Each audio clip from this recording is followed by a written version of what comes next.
জুমার দিনে আমি 3টা আমলকে বেশি গুরুত্ব দিই। 1 নাম্বার হচ্ছে সূরাতুল কাহফ, যেটা আপনাকে মাসিহুদ দাজ্জাল থেকে বাঁচাবে। 2 নাম্বার বেশি থেকে বেশি দরুদ পড়া, এই দিন দরুদ পেশ করা হয় নবী সাল্লাল্লাহু আলাইহি ওয়াসাল্লামের কাছে।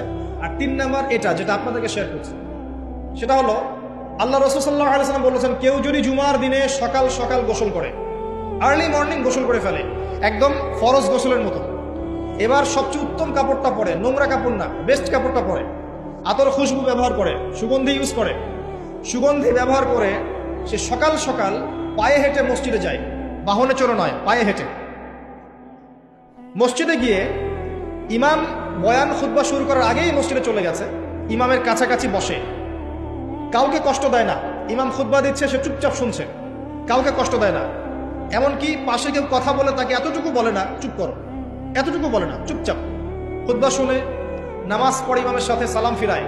নবী সাল্লাল্লাহু আলাইহি ওয়াসাল্লাম বলছেন, এই যে প্রতি পদক্ষেপ হেঁটে এসেছে, প্রত্যেক পদক্ষেপের বিনিময়ে 1 বছরের নফল নামাজ, 1 বছরের নফল রোজা নেকি দেয়া।